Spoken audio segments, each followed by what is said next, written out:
Ricardo, welcome back. Thank you, Mike. Good to see you, my friend. I agree. Always a pleasure to have you in the studio. For sure. Ladies and gentlemen, how are we doing this fine evening? We are sitting here on, I guess, the 29th. Yeah, the 29th. It looks like we got a bunch of fucking goofy shit. Lag. Yeah, I think it'll all sort itself out. Yeah. I hope so. Hopefully it's not streaming like that. Hopefully it looks like this. Yeah. Maybe it does. I don't know. It seems like it does, the replay. Maybe we, I don't know. Anyway, Ricardo and I just been talking about a bunch of the goofy shit going on. Yeah. We got Nord Stream 1 and 2 getting blown up. Which no one talks about first. Well, CNN and they do. You know, I mean, they're talking about how it's Russia that did it. Okay, so Russia had a contract on the table with Germany. People are going to die over this, by the way, as well. That's the thing that's fucked up, is that people are going to die because these pipelines are charged with natural gas, ready to go. I mean, it's like Putin. I mean, you know, he says let it go, and somebody opens the valve. Yeah. I mean, Germany's looking at like they're not going to have energy for this winter, you know.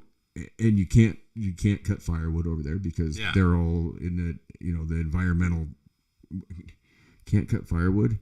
I mean, what are you supposed to fucking do? Yeah. I mean, people are going to die.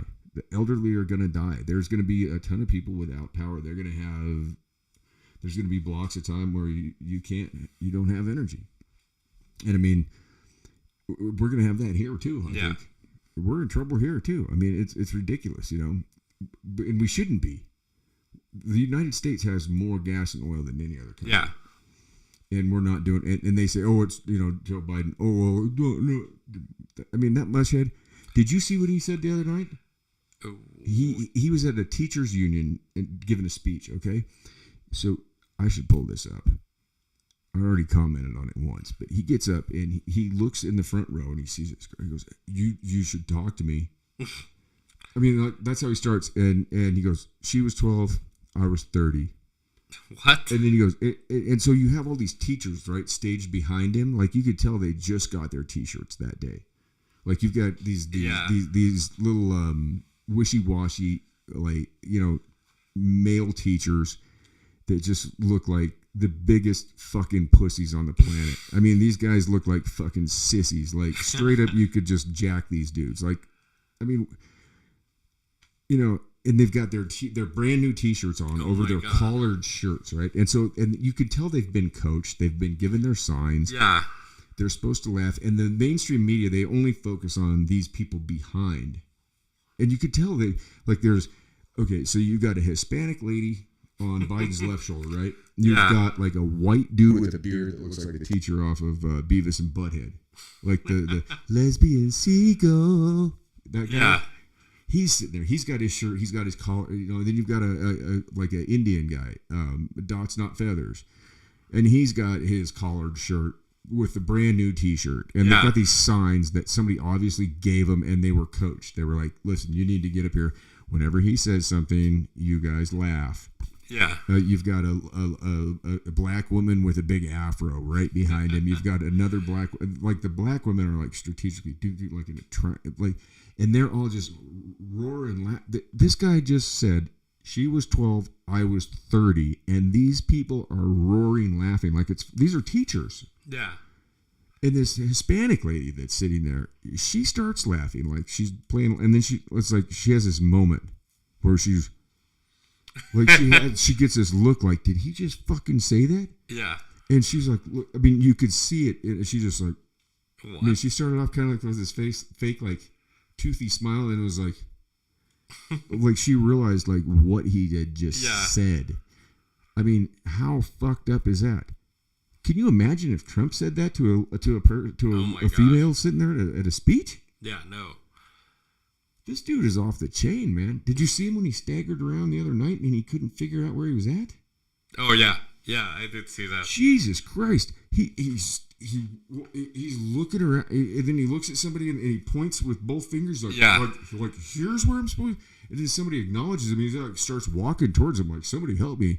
And then the guy that's the mediator Like, President Biden, thank you. And I think it was the the volume of the voice more so than him calling him the president that made him turn around, because I don't think he knew where he was at or what he was doing. Did you watch? Yeah, I did see that one. And then he's covering his microphone. He's like, I slowed it down last night, and like I slowed it down and went through it bit by bit, and the framework of it was really phenomenal. I mean, it really makes you question what the fuck is going on here, because there are not people. I don't see people that move like that operate like that. That it makes you wonder, man. Like where did this dude go 50 days before the election? Yeah. Like, where'd he go? In the basement, allegedly? Yeah, in Delaware. In the basement for 50 days, and then gets more votes than Barack Obama got? Okay, I guess. I mean, but what was? How do you run for a presidential? I mean, how are you involved in a presidential election and you go and you sit in a basement for 50 days? Yeah. And then the Orange Man is selling out football stadiums. People are coming out in droves. He's getting people wound up, fired up. I mean, and I was listening to a dude earlier today.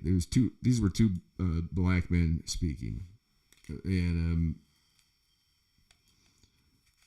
the one man asked the other man, "Do you think that Trump is a racist?" And he said, "No." And he's like, "What?" And he goes, "Listen." He goes, "Here's the thing. Back in the 90s, he's like, there were black entrepreneurs that didn't have the money to fund their ideas or their project or whatever, and so they were told, go see Donald Trump." And he goes, so they'd go see Donald Trump. Donald Trump would set up an agreement with them how they're supposed to repay the loan, give them the loan, and then when the time came for it to be due, they would show up, and he said, fucking, they'd hand him a check, and Trump would rip up the check, throw it on the ground, and say, "Now go do what you got to do." So I mean, he was basically he was holding people accountable, but then when time came for the money to be due, he was saying, okay, and just tore it up. He would make a deal where it was like a one-time payment with interest, right? And then when these people, when they did what they were supposed to do, when they started their business or whatever venture they were going on, whatever, and made the money to pay him back, he would tear it up and throw it down. I mean, black unemployment was at an all-time low during his presidency. I mean, you can say what you want. I don't understand where it is that he became a racist. I mean, how many hip-hop songs do these guys mention him? Like they want to be like Trump. Trump is mentioned in so many fucking... He's probably mentioned in more hip-hop songs than probably any other American. Yeah. And who are hip-hop artists? Black people. For the most part, yes. Yeah. For the most part, yes. Except for some really shitty, I don't know. I don't. Eminem, whatever. Oh, I don't know. Whatever, dude. I mean, great. He got himself out of a shitty place. Whatever. That's cool. I mean, watching his shit that he pulled when Trump got elected, where he's in that parking garage. Yeah. Did you see that? I haven't. Oh my God, it was so fucking dumb. He was. I mean, what's he going off of? These people, all of a sudden, they go from like Trump is like this cool guy that like fucking this dude's a billionaire. We want to be like him. Like he was, and like he was like looked up on as like somebody that everybody involved in the hip hop scene wanted to be like. They wanted to have that kind of money. They wanted to be like him. And then he goes and runs for president, and all of a sudden now he's a racist, and I mean, and they haven't stopped. In one opinion, have you kept up with the Mar-a-Lago shit? Yeah. Oh yeah. Did you see that? There's in the underground, they're putting forth this narrative that the 43 folders were empty, and that he stuffed that safe with empty documents on purpose. Now, I don't doubt that maybe he didn't, but it seems like that could be a possibility because it was obvious when they showed the pictures of those. Yeah. I mean, it was obvious they laid them out on the floor. They tried to say, oh, these were just laying all over the place. Well, everybody knows that Trump, regardless of the fact that he drinks Diet Coke and eats fucking McDonald's like a fiend, he's not fastidious. He's got people working for him that make sure everything's cleaned up and tidy all the time, I would imagine. Yeah. I don't think he's cleaning things up. No. I mean, there's no way. He's like, yeah, go over there, do that. Yeah. But I guess if you have that kind of money, that's what you do. If I had that kind of money, I wouldn't be having people cleaning up after. I'd be living the same way.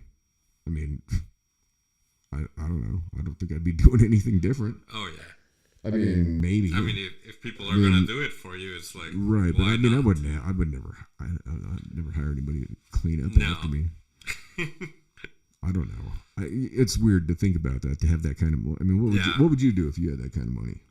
Like if you were a billionaire, what would you do? I'd probably be laughing my ass off every single day. Would you change your lifestyle? Mm. Would you quit your job? Yeah, probably. Yeah. Goddamn right you would. Yeah. Hell yeah you would, man. Right. Anybody that says they wouldn't is out of their fucking mind. Because nobody wants to work. No. Why would you want to work? Yeah. I mean, work. Okay, there's work. There's work for a wage, and then there's work for work's sake. Mm-hmm. There's work that improves you. It improves who you are. It improves your outlook on things. You know, it improves your character, right? Yeah. I mean, that's the type of work that I try to do personally. I mean, I've been spending a lot of time doing different. I mean, like I've gone from doing this and that with the woodworking stuff because I really like doing that. I do, and I made some stuff today. I hadn't done woodworking in a while, but I've got into music again, and you know, I mean, to me that's work. Am I getting paid from doing it? No, of course, because I suck. Yeah, I'm shitty at it, but I've committed myself to every day to playing guitar for an hour a day. Yeah, and not just playing, but following, like picking a lesson and then following the lesson through. And it's amazing how much better I've gotten at playing the guitar. I mean, I've had a guitar since I was 19. I got a tax return at 19, and I went to a pawn shop in Reno and I bought a fucking acoustic guitar. Nice. Yeah, but and so I had a couple buddies that strummed. You know, I learned like a couple chords, and I just basically spent 20 years just fumbling around like the guy on Animal House playing this, I gave my lover a cherry. You remember that scene where Belushi grabs the guitar and just smash? That should have been me, right? Belushi should have taken the guitar from me and smashed it on the wall and been like, "Fucking get out of here." So, I mean, but it's not easy. It's work. Yeah. There's no payment, but work is not necessarily just doing something in agreement for a wage. Yeah. That makes you a wage slave. And unfortunately, that's what we're teaching our children to do. Yeah. That's what you and I have been taught to do. No, it's crazy, but it's like when Alicia was studying her master's, it's like I tried working at Walmart every possible hour that I could without going over the Social Security limits. Right. But still, I worked every hour that I could. And now that she's done, it's like time to cut back. Yeah, why would you want to put yourself there? No. Who wants to go to work? That's, like Sunday I did a show about freedom, and I don't think that everybody wants to talk about freedom. We're not free. No. We are not free. We are free to pay taxes on every fucking thing that you can imaginably think of. And the only real currency out there is it's time plus labor plus sweat. I don't know what you call it. Sweat. I mean, slavery has not died. Okay. Now I'm not saying it's a different type of slavery. It's a wage slave system that we live in because you're taught from a young age. I mean, look at the structure of the classroom. You sit there, you sit up straight, you raise your hand. Yep. Don't speak till you're called on. Even if there's something that comes up in the conversation and you're a kid and you've got this epiphany on something, right? Yep. I mean, I had that happen so many times, and I got to the point where by the time I was in college, I didn't raise my hand. I sat in the back, and then when towards the end of my college, endeavor or whatever, I was involved in nothing but like, creative writing classes and shit like that, where you'd have to write a manuscript, and then, within a semester, at one given day, your manuscript would be read, which was terrifying. Yeah. Because you're put out there and everybody knows it's you, and it's read to the class, and you just don't know how they're going to take it. And it's like, and the first time that I had to do that, I was terrified. And I was always the guy that sat in the back. I didn't fucking raise my hand. And I never said anything in classes. I never fucking offered any. I would sit in the back and I'd just be quiet. Take notes, whatever. I'd pay attention, but I never wanted to say anything. And I remember the first time I was in one of those workshops, and they read one of my manuscripts, and I mean, it got done, or the guy that was running the workshop, like, I wasn't even supposed to be in the workshop. It was like a graduate workshop, but I got put in there because somebody had read something that I'd written before. Yeah.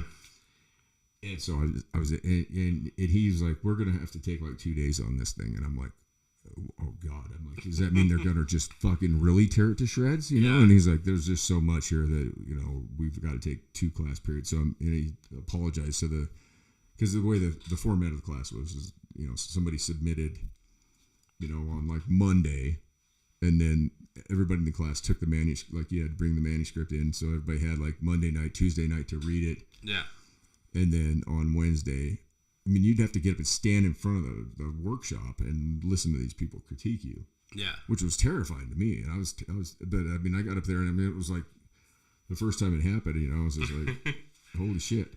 I mean, like, it was just weird, I mean, like, everybody's like, and you're in there with all these people that are like, "Oh, writing is what makes me free," and I was like, fuck that, writing is what fucking, it causes me fucking pain. Like, it's painful to fucking do this shit. It's like, this is unpacking the shit that fucking, it has tormented me for fucking years, and it's like, you're sitting there, these people using these 50-cent words and shit, and it's just like, but that's what we're, that's what we're teaching our kids, is that, you can use, your education is just these stupid fucking, high rent words and this plagiaristic fucking attitude towards life. And it's not what it's supposed to be.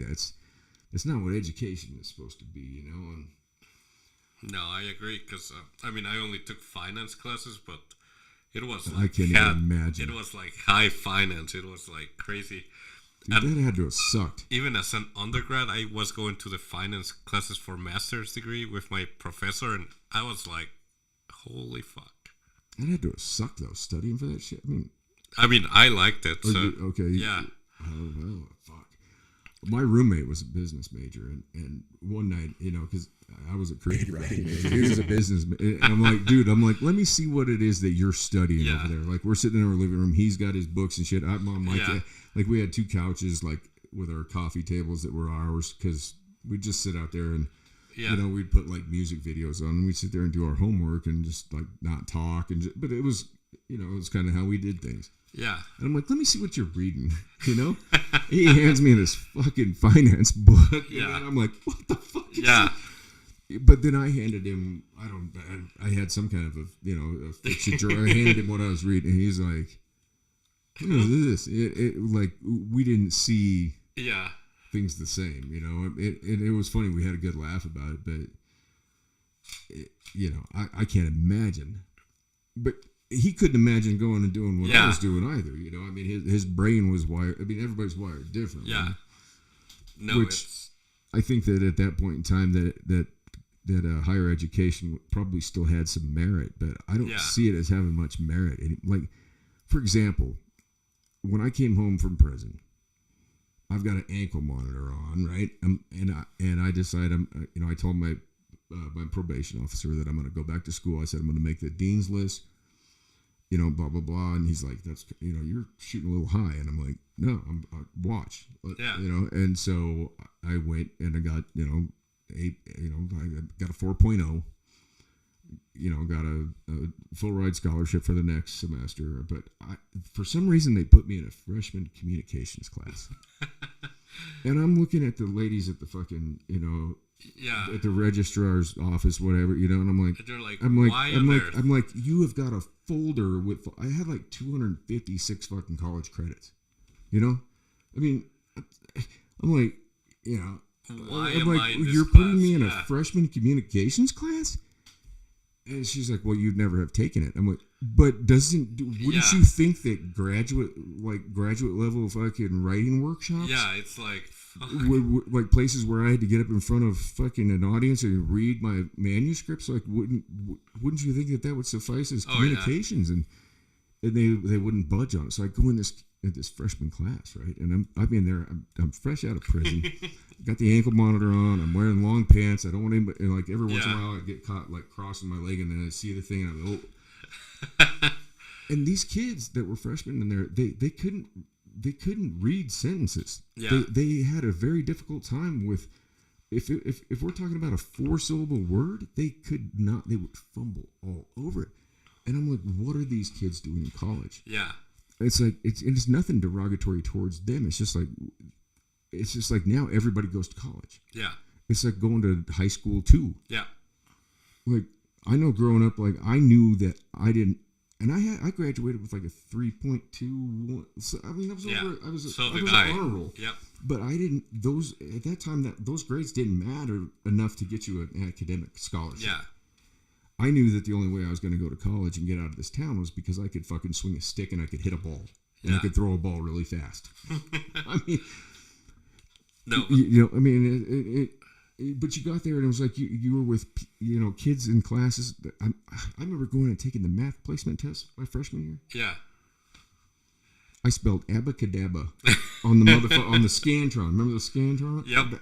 I didn't. I got like number 1, 2, and 3 on that test. I knew, and then after that, it was like I was looking at Sanskrit, and I got put in remedial math. No, hold on. It's like when I transferred from Miami to BYU. Yeah. I had to take 3 religion classes right away because I had no fucking clue who Joseph Smith or Mormons were. Or, I just didn't know. What did they tell you about who Joseph Smith was? Oh, fuck. Like, how did they portray him? Oh, as like... A saint? Yeah. It's like... And then after a couple of years... Move this a little bit closer so I can hear you. Then after a couple of years, it's like... I did my research and I was like, fuck this dude. Did they talk about it being tarred and feathered? Yep. And why did they say it was that he was tarred and feathered? Oh, no. It's like... Because... he was portrayed as the good guy. Always. It's like... So they made him out to be like a Jesus Christ type figure. So, like Jesus was crucified, so Joseph Smith was tarred and feathered. Yep. So did it come up that the reason that happened was because of his relations with young women? No, not really, because the polygamy was like very unspoken. It's like only if you wanted to do more research and if you wanted to find out more. Do you believe that's the reason he was tarred and feathered? Oh yeah. Yeah, that's what I've found too. I wrote I've done extensive research as well because when I went to the Nazarene College, you had to take what they called it Bible literature, which was actually a cool class, and the guy that taught it was a really cool dude. His name was C.S. Coles, and he and I got along really well. Yeah. And it was weird because I was like the guy that like he should not have got along with in class, but we did. He was an old dude. Yeah. But he was cool. Like he was cool as shit. And so I had him for that Bible literature class, and then you had to take Survey of Christian Thought, and that one required a 12-page paper. Yeah. About some kind of religion. And so growing up here and having so many Mormon friends and being so well acquainted with the Mormon church, I decided to do my paper about, you know, the LDS and the history of it. And I got an A+ on the paper, and I did a lot of, that was back before you could get anything on the internet. I did a lot of digging. I was in Idaho though, so there was a big Mormon, so there was a lot of documents available if you would put forth the effort to go find them. Yeah. Which I had to do. And I found things out about that religion that was kind of like, oh. Yeah. But nothing against, no. The thing is, I don't have anything against LDS at all. I mean, Mormon people are cool as shit. I got no problem with it. Yeah, no. And it's funny because most of the research I did was in my senior year at BYU. And I was just like, every time I researched something, I was like, fuck. It just keeps getting worse and worse and worse. And then it's like, why on earth am I following this dude? It's like, fuck no. Did you ever see I think I've asked you this. Did you watch the show called Hell on Wheels? It was on. Yeah. Yeah. With the Swede. Yeah. The guy they couldn't kill, and then dude shows up, and he's like a bishop with him. Yeah. Like, this is the most evil motherfucker on the show, and all of a sudden he's the bishop of the most. I mean, this dude. I mean, he dropped him off a train trestle, and then he shows up and he's alive and he's the bishop. I was like, holy shit! No, but yeah, I think that character was made to kind of mimic, Joseph Smith. You know what I mean? No, but and then Brigham Young, I don't know. Oh fuck! I mean, that's a motherfucker. It's like, yeah. I mean, but the thing is though, I don't know. I've done a lot of work with the LDS Church. They've always been good to me. Yeah. And It's been funny when like me and my crew show up on jobs. Yeah. Because there's always somebody in there. And my crew pretty much looks like me, I mean, and I like got to sit down and talk to them before. It was like, okay, nobody's chewing tobacco, nobody's smoking cigarettes. We can't have music going. You got to wear sleeves. You can't wear your you can't go in with your fucking tattoos flying every. You know what I mean? Like I would show up to do the bids. Like the first time I showed up, man. I mean, like I come driving in, right, and I'm looking like me, and I get out. And this dude is like. Looking at me like, I'm like, hey, how are you doing, man? I'm like, he's kind of hesitant to shake my hand. He's like looking at my arms and shit. He's like, but as we began to speak and talk, and we developed a rapport, and I mean, everything was cool, and but it was always funny going into those places. Oh yeah, because everybody was like, "What are you doing here? What are you?" It's like, oh, we're here to paint. We're painting your place. We're making it look, And I mean, I always made sure my guys were nice and courteous and everything like that. Yeah. And, I mean, we ran into the ladies that would call. They would call like somebody higher up to make to validate us. The Relief Society. Yeah, they'd call and they're like, "You stay right here." It's like, I'm not gonna stay right here. I have a job to do. So if you got to do something, and it's like, here's the number for the guy that runs the whole show here in this ward, and but.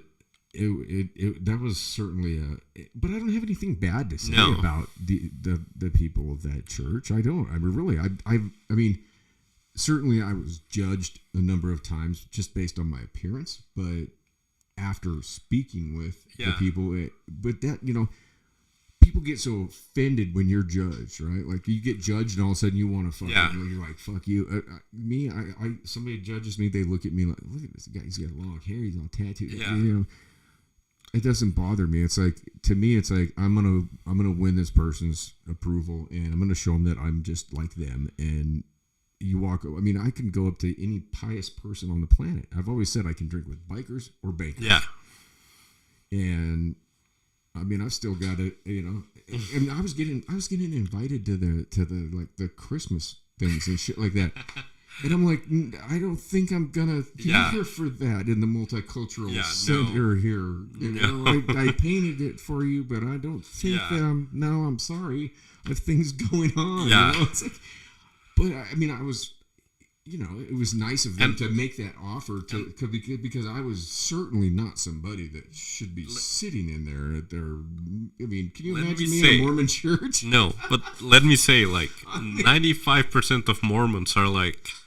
Really nice people. They're great people. They don't even know what the heck their religion comes from. Yeah. Well, I think that a lot of it, from the time it's just been a generational thing where that's it, and they are family people. Yeah, like they're very tight family people, and they have Mormon people are good. I swear to God, I think that Mormon people are fucking great people.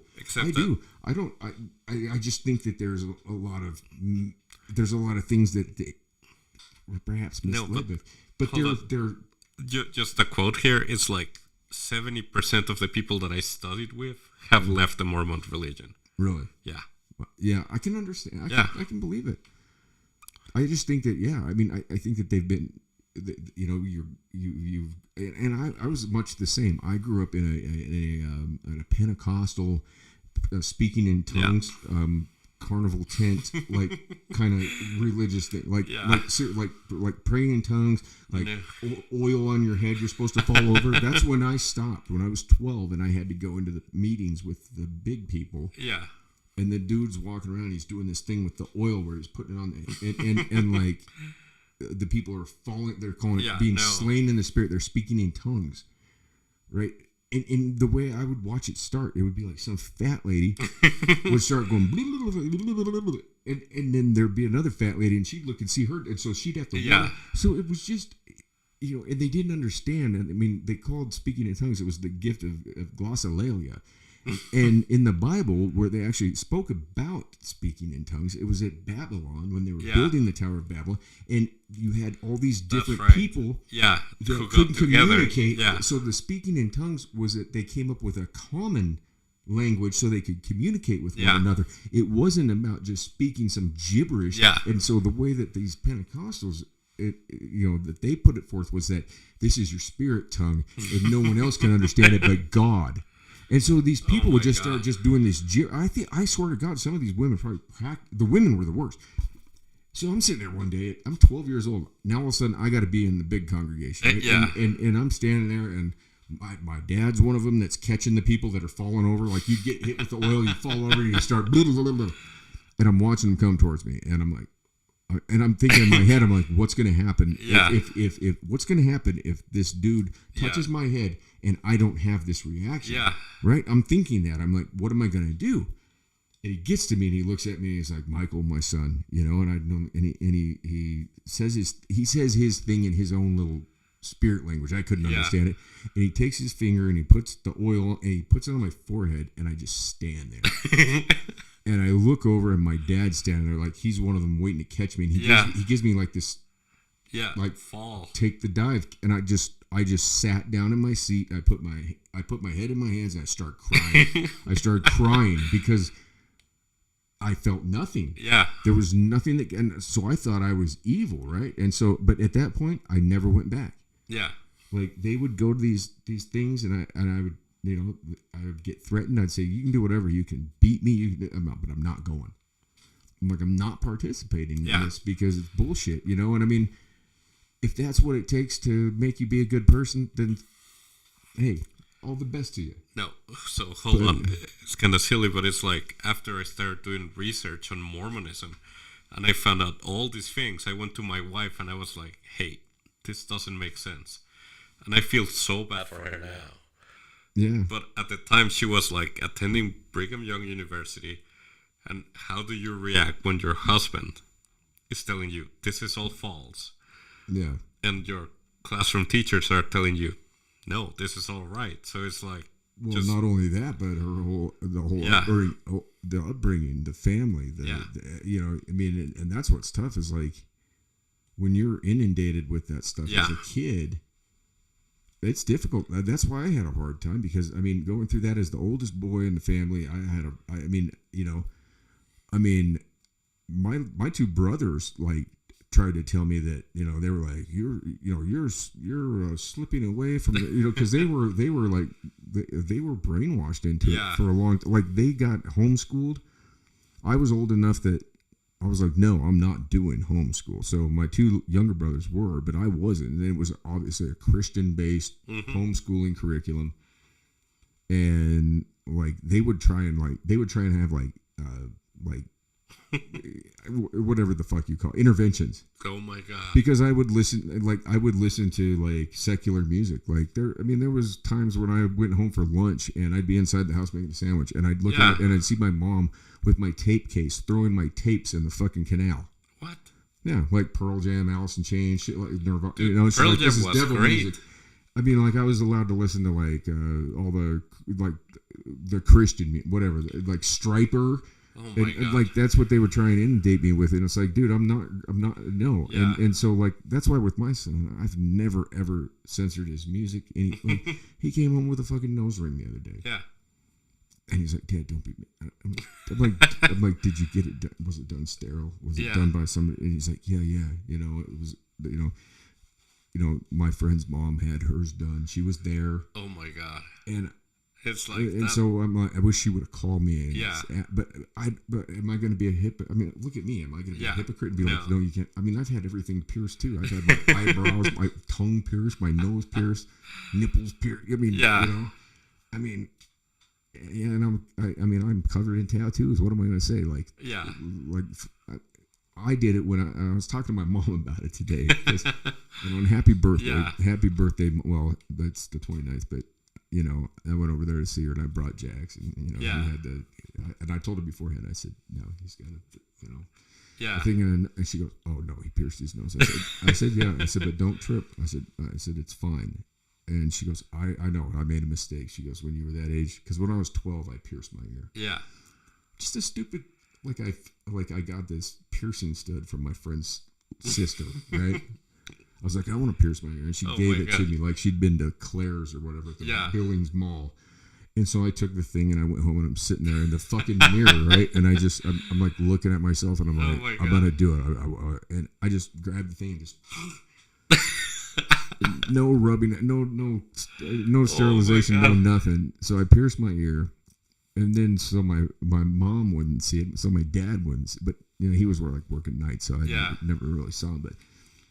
But I would turn the thing around backwards and then take that clear the pink chapstick and I'd put it on so she wouldn't see it, right? So I'd do that in the morning, I'd leave it in my ear overnight, because I was trying to get it to heal, and not get infected. And then I'd turn it around to go eat breakfast, and then I'd leave the house and I'd flip. So one night I forgot to flip it around when I get home, and oh God, yeah.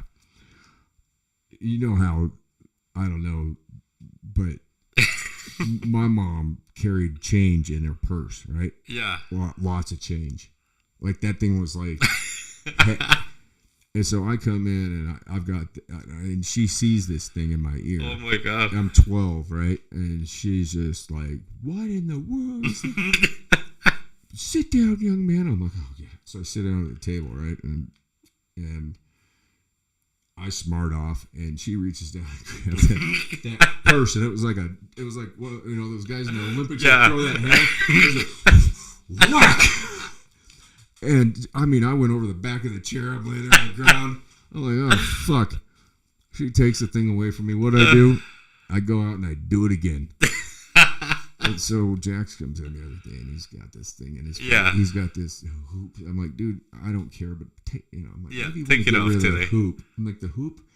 I'm like, first of all, someone's gonna grab that. Yeah. If you get into some kind of altercation, I'm like, I don't give a shit if it's like put a stud in there, and which he did, and it's fine.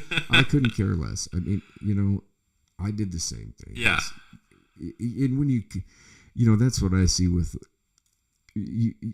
I've seen it with you look at the Mennonites, the Amish people when they go on Rumspringer, and most of them return back home, but you've got the percentage that run, and I knew a lot of Mormon cats like that, dudes that were just we're not doing this anymore, and just completely went. Hold on, you know what's crazy is the number of Mormon missionaries now.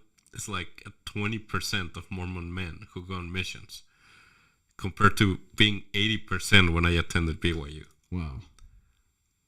And that was only 14 years ago? That's crazy. Yeah. So it's mainly then females that are and like I was saying, there was the sisters that would come by here. They're gone now. But their mission was here.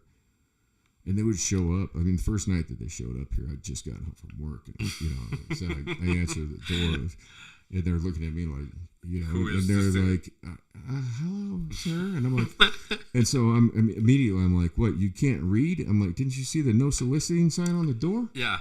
And like, oh, what? I said, I'm just kidding. I'm like, you guys want some lemonade or some iced tea or something? Oh, yeah, you can't have caffeine. You want some lemonade? And they're like, huh? And I'm like, yeah, come on in, let's talk. And they're like, well, they're kind of looking at each other like, what the fuck? I invite them in. My wife comes out. She's looking at me like, what the fuck are you doing? Yeah. And but I'm going to be hospitable to them. Yeah. Right? I'm not going to turn somebody away. If they're selling me windows, I did that the other night. Some guy came by trying to sell me windows. I'm like, dude, you can't fucking read. You fucking bounce, motherfucker, But if it's a religious thing, I don't know. I have I guess I have a soft spot for the Mormon missionaries, right? Because I feel like these people go around and they just get fucking shit on all day. Yeah. Like, is that what the deal is? Like, they send you out to get shit on? Yeah, here's the crazy thing. It's like after... Because why the fuck would you go knock on door to door after 3 months. with your white shirt, your tie, and your brother or sister? But it's like after 3 months, the missionaries who are serving here, they get transferred to another area in Wyoming. They bring new missionaries in. So it's like all over again. Why do they do that to the? I have no idea. I don't get it because you know that those young people, and I feel bad for them because I know they just get shut down. I know they get doors slammed in their face. Yep. They get treated like shit. And me personally, even though I don't buy into whatever they're selling and whatever they believe, I still feel like I should be a decent human being, and I don't mind listening to them. But guess what? You're going to listen to me too. Yeah. And like the ones that the two sisters that would come by here that first showed up here, every time they were in the neighborhood they came by, and it got to the point where we were like friends, you know. Yeah. They'd come in, they'd sit down, we talk, and they would ask me about my beliefs, you know, because I'm a pagan, I'm an Odinist. Yeah. I mean, and so they were like, we never met an Odinist before, and I'm like, well, no, you have. Yeah. And I would sit there and I'd talk to them about the 9 noble virtues, which basically coincide with the 10 Commandments. It's about being honest, being courageous, being self perseverance. It's like being industrious. I mean, it's all the same type of thing. Yeah. It's like the same type of morals about just being a stand-up human being. Yeah. And I don't think they realized that. Like the first time I told those two sisters I was a pagan, they were. I'm like, no, it's not what you think. You know, it's not what you think. You know, it's like I think that not only did they helped me, certainly but I think that I helped them in their journey as well to understand that, hey, it's somebody who doesn't necessarily think the same way as you. When you sit down and talk with them, you might find out that you have more things in common than you think. It's like, and that's, I swear, every Sunday, probably every 4 Sundays or whatever, my in-laws invite their current missionaries for dinner. They always ask me, like, so what religion do you believe in? And I'm like, I'm an agnostic. And they're always like, huh? Yeah, they have a hard time wrapping their head around that. And it's like, I believe in everything and nothing. It's like, you're free to believe in whatever you want. And that's what's always, I mean, I always thought that my ancestry came from Northern Europe. Yeah. That's what I've been told. I wasn't for sure on it, but I'd always been drawn to also true to, but also true is a different thing because the gods and goddesses are, they're like forces of nature. Yeah. So it's an earth-based religion and there's no dogma. Yeah. There's no right or wrong within the practice of also true. The only thing that's required of you is you have to know the runes, you have to know how to write the runes, you have to know, and then you have to know the Eddas, and you have to know the history of it, and it's looked at more as like the Eddas are basically what the Bible is, but it's not looked at like. Yeah, but like you read the Bible and you got the red sections, right? And they're like, well, Jesus wrote those, and it's like, no, he didn't. No. It's not that shit. It's like this is a parable, like with Ossetru. I mean, you read the Havamal, and it's certainly parables. Yeah. It's stories that will help you get through situations. Exactly. It's advice. It's a way to handle people. It's a way to get through. I mean, like one of the things that always stuck with me and still does is that a man who practices the art of silence seldom makes mistakes. Yeah. And I mean, I have silent strength tattooed in runes on me, because of that. And my Gothi, the one night we're sitting there in a meeting and we had to go around, and say like, what characteristic of this individual when you look at this person, what do you think? And my Gothi, he looked at me, and when it came his turn, and I was the guy, he goes, I think Mike File is silent strength. Yeah. And to me, that was like, that was a big honor to have him say that to me, but that's kind of what I mean, even though I do, now I shoot off at the mouth because Yeah. I do this, which whoever thought I would, Yeah. but then I didn't say a lot. Like I didn't, like when I went to prison, I didn't talk. Like, Yeah. I sat back and I watched. I wanted to see how things worked. Yeah. And I didn't want to insert myself into fucking situations that were going to put me in a fucking wreck. You know what I mean? For sure. Like, I just sat back, and I told young kids that, too, when they'd show up. I'd be like, look, sit in the fucking back row, shut the fuck up. Yeah. Don't and fucking interject yourself. Find out where you're going to fit in and fucking work your way up from there. But you're not going to come in here and go and fight the biggest guy. I'm like, that's a bunch of bullshit. It's not how it goes. Sit down, shut up, you know? Yep. Fucking, you know, do your fucking time, and then get out. and you'll come up if you need to come up, and if not, you just sit there and you fucking do your time. And I never anticipated what happened to me to happen to me. Yeah. You know? I mean, I never thought that.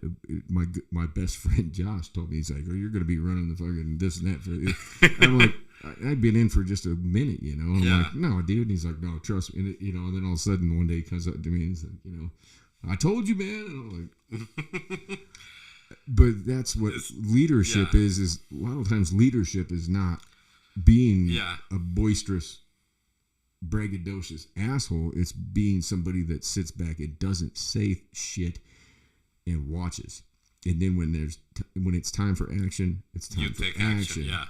And to me, I mean, especially the years I spent as a bouncer and shit, like the guys that came in and ran their mouths and threatened people. Oh, and no. I'm a cage fighter. I'm a fucking jujitsu Those master. are the worst. And you're like, dude, this fucking guy, this fucking spud, get the go on. But then you're looking over there and you got the guy that's sitting in the corner. Yeah, all quiet. And he's got a fucking flannel shirt on. It's buttoned up. You know, he's got fucking nice boots that are fucking shined up, you know. And he's sitting there, he's not saying a word. And he's sitting on the same beer that he's been drinking the whole night, right? Like, he hasn't even got enough. Like, the guy's sitting on the same beer he's had for 2 hours. That's the guy I'm watching. Yeah. That's the guy that's dangerous. Yeah. That's the guy that when, you know, he's in, and oftentimes the guy is in there for a reason. You know, like he's looking at somebody, looking for somebody, and that's the guy that I'm sitting there like, you know, the fucking dipshit over here that's fucking, you know, like threatening the nerds and shit. You know, it's like, fuck this guy. You know, I mean, because you know that as soon as he fucking does something stupid, you just fucking jam him up and out the door. It's that guy over there that's just quiet. He's seated himself, you know, strategic. I mean, and you know, I mean, I go into places like that too anymore. I mean, like the first time I went to fucking Walmart when I got out, there was this dude behind me in that line, and I mean, he got up I'm swiping my card, and this dude's like on my, I'm like, you're like, I what stop, the heck? I stop, and I'm like, dude, you fucking lose something over here or fucking what, man? Yeah. You know, and this girl, she's like, wait a minute. I'm like, fucking step, dude. And you know, he's like, the cashier's looking at me like, I'm like, get the fuck back the fuck up, man. Yeah. It's like, you ain't gonna get your shit I mean, he had his fucking whole conveyor belt full, and he's right on my fucking shoulder. It's like, dude, stand the fuck back there. Yeah. I mean, you know, people don't understand. And this old fucking gangster that I used to play backgammon with before I left, man, he was like, Mike, when you get out there, he's like, you have to understand that people they don't operate by our rules. Yeah. He's like, you're going to get out there, and he's like, you have to really watch yourself because you're going to get fucking, you know, people are going to do shit, and they don't know that they're doing something to you that we don't put up with in here, but it's something you have to deal with in the world, you know. And I've been in there long enough. There was like, and I realized that day exactly what he was talking about because I mean, you come out and you treat people. I don't know, man. It's much like religion, you know. Well, you treat people with what you're accustomed to dealing with, you know. Yeah, it's like, let me say, when I first got to BYU, I was like, just me and the RA of the floor. It was January 2nd or 3rd, and he's like, "Oh, you're planning on watching a movie?" He's like, "What movie are you gonna watch?" And I was like, "I'm gonna watch Saw 3," and he's like, "What the fuck?" He didn't say like, what the fuck. No, obviously not. But I was probably like, said frick. Yeah, I was like, what's going on? I was like, I want to watch this movie. He's like, no, you're not supposed to have that movie. I was like, excuse me? Yeah. That's what's great. I mean, that's what gets me about these religions where it's like this is allowed, this isn't allowed. Yeah. You know, I mean, yeah, you shouldn't be out there butt fucking a hamster. Okay? That's not right. No, that's not right. Yeah. You know, you shouldn't be out having sex with sheep. But when you're a college age student, I mean, you're gonna have relations with the other, I mean, or you're the same, I guess. Now I don't know. Yeah. I don't even know what's right to even say anymore. It's like even if it's the same sex, it's a different sex now. So like if you're having sex with a dude that's now a chick, like now you're having sex with a chick. No, that's still wrong. You're not supposed to have sex at all. Yeah. How did Joseph Smith get tarred and feathered again? Exactly. I mean, yeah. You know, come on, man. I mean, I went to that. The Nazarenes are much like that. I was the same way, man. I go in there, and these motherfuckers. Every time I open my mouth, I'm getting fined. You know, they're writing me these slips like it's $5. I'm like, what the fuck? There's another $5. You know, I was like, what the fuck? There's another $5. It's like, well, how much money do I owe you? I did never pay them a dime. Yeah. But I did some things to them that they didn't like. And they never knew who did it. I remember one night, man, it was the middle of winter. We're in the dorms, and this dude, this Islander cat that lived downstairs, he comes in, he pulls the fire alarm. And shout out, his name was Capelli Dude. Isn't that a good name? Yeah. Capelli Dude. What's up, Capelli Dude? I hope you're out there, and I hope you hear this. Capelli Dude comes in and pulls the fucking fire alarm, right? And so we're sitting up in my room, me and my buddy Dan, and we're smoking out the fucking bong, right? And all of a sudden the RAs come through and they're banging on the doors, forcing us to like there's no fire. Yeah. But it's cold, it's snowing. Yeah. So they're banging. I just say fuck it, let them bang, and they bang on the door. Because what I'd done is I put a lock on the inside, so they couldn't get in. Like they'd try their key, they couldn't get in and I'd spray painted my room. I took my bunk beds, I dismantled them, I made a platform to where my lazy boy was up on top with my TV and my stereo, and then I had a hatch that I'd crawl down under and I'd sleep down underneath it. I had lights everywhere. I had fucking I bought a bunch of Pizza Hut lights that would, and I spray painted. I mean, I had and I put a rope ladder out the window so chicks could come up through the.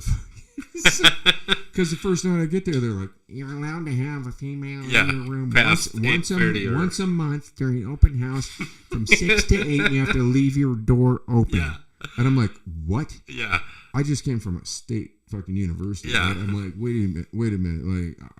Like, I lived in a 4-man room and we just put a sheet over our bunk and we were just banging all the time. I'm like, well, you're trying to tell me that no. It's like, absolutely not. No, but these people were just out of their mind, man. They were just crazy. It was like, what the? And I'm getting fined left and right. I was just like, Jesus Christ. You know, there's another fine. Yeah. No, it's funny because at Miami, it's like half the floor was male, half the floor was female. And that's how we learned. Yeah. We called it the dark side. Where my freshman year. I mean, you go to the dark side, man. I mean, seriously, freshman, if you went through, there was like a double door in the middle. Yeah. You went through that double door to the dark side, and no one stopped you. No. It's the girl side. Everybody. We call it. You go over there, dude. You're gonna get laid if you want to get laid. Yeah. Straight up, and those females would come over to the fucking to our side. That's just part of. Yeah, it's part of college. It's fine. Part of being a human being. I mean, you know, there's nothing wrong with it. Yeah. But you got to be, careful, I guess. You know, I mean, I remember, man, at a baseball party one night, and this girl, she was hotter than shit, man. She had money. She had a nice ass convertible. She shows up that night at this party and she starts hitting on me, right? And I'm like, yeah. And so she's like, hey, are you ready to go? And I'm like, sure. Yeah. You know, so I'm walking out the party with her. I'm getting ready to get in the passenger. And she's drunk. I'm drunk. She's going to drive. Whatever. You know? I'm going to get in. And one of the guys